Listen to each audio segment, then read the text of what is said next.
Ireland and America, we are siblings. We consider America our big sibling.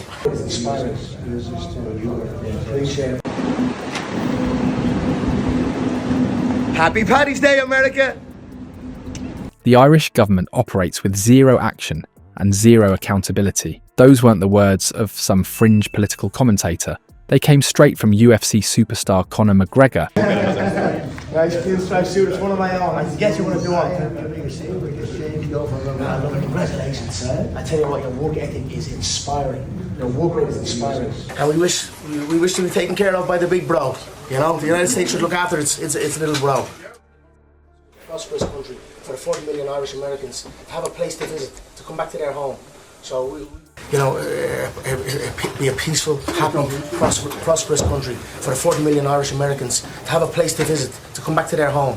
So we wish for our relationship with the United States to continue. As he stood in the White House and tore into both Irish and British political establishments. While celebrities typically stick to safe pleasantries during White House visits, McGregor used his St. Patrick's Day platform to launch a blistering attack on Keir Starmer's claims about free speech. The moment has sent shockwaves through political circles, with millions now asking, is McGregor becoming the voice for frustrated citizens that politicians refuse to hear? Before we move on, I'd like to ask you a small favour. If you appreciate this content, please take a second to like this video and subscribe to the channel. Over 98% of you watch the videos without subscribing. It costs you nothing, but it makes a huge difference to us. So, did you click the subscribe button? Great, thank you so much. Now, back to the video. For sure. I'm here to raise the issues that people of Ireland face, you know, and it'll be music to the people of Ireland's ears, because never on the main stage has the issues the people of Ireland face been spoke. We couldn't think of a better guest to have with us on St. Patrick's Day. We're both wearing our green. This was not planned, but very festive. And as you know, I'll be having a briefing later at 1 o'clock, so we'll talk more about their meeting later. But he's... You know, our government has long since abandoned the voices of the people of Ireland. And it's high time that America is made aware of what is going on in Ireland. What is going on in Ireland is a travesty. Our government is the government of zero action with zero accountability. What was meant to be a typical St. Patrick's Day celebration at the White House turned into something far more explosive when UFC fighter Conor McGregor stepped up to the microphone. The sight alone raised eyebrows, a controversial fighter known for knocking out opponents in the octagon, suddenly standing shoulder to shoulder with world leaders in Washington's corridors of power. This wasn't just unusual. It was a collision of worlds that few diplomats had prepared for. While most celebrities who find themselves at White House functions stick to safe platitudes and predictable photo opportunities, McGregor had clearly arrived with an entirely different playbook. There are rural towns in Ireland that have been overrun in one swoop, that have become a minority in one swoop. So issues need to be addressed, and the 40 million Irish Americans, as I said, need to hear this, because you know, our money is being spent on overseas issues that has nothing to do with the Irish people. The illegal immigration racket is running ravage on the country. If not, there will be no place to come home and visit. You know, Ireland is at the cusp of, you know, potentially losing its Irishness. And I'm here to raise the issue and highlight it. The fighter's transformation from sports icon to political firebrand wasn't some random outburst or impulsive decision. He deliberately chose America's most prestigious political stage to launch his attack when he knew both Irish and British media would be watching intently. McGregor's criticisms cut through the diplomatic niceties like one of his precision left hooks. He directly accused the Irish government of zero action and zero accountability regarding what he described as an illegal immigration racket that is ravaging his homeland. This wasn't vague political commentary, it was a pointed accusation that Ireland's rural towns have been overrun to the point where native Irish have become a minority, language that sent immediate shockwaves through diplomatic circles. The timing of McGregor's ambush wasn't coincidental. His statements landed during a period of intensifying protests against asylum centres across rural Ireland, giving voice to concerns that mainstream politicians have largely swept under the rug. By positioning himself as an employer of nearly 300 Irish citizens, McGregor established himself not as some detached celebrity commentator, but as someone with genuine skin in the game, a businessman with real stakes in Ireland's future. Perhaps most telling has been the Irish government's response, or lack thereof. Officials have neither fully condemned nor engaged with McGregor's accusations, revealing their reluctance to directly confront a figure who commands massive public attention.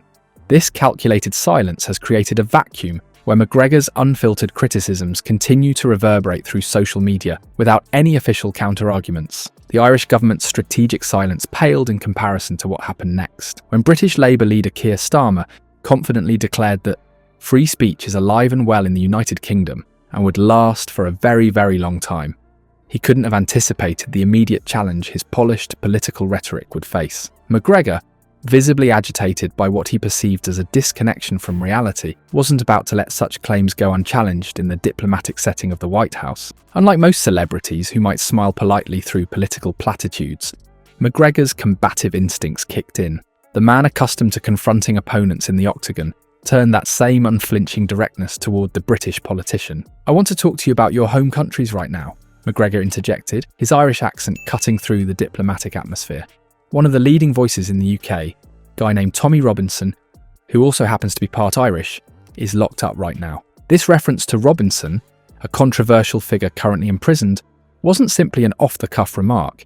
It represented McGregor's deliberate attempt to expose what he sees as the hypocrisy between Starmer's celebratory claims about British free speech and the lived experience of citizens who feel increasingly restricted in what they can say publicly. What made this exchange particularly revelatory wasn't just its content, but its form. McGregor demonstrated surprising political awareness by articulating how UK speech laws affect not only British citizens, but also American technology companies, and by extension American citizens, suggesting a more sophisticated understanding of international policy than many might expect from a fighter.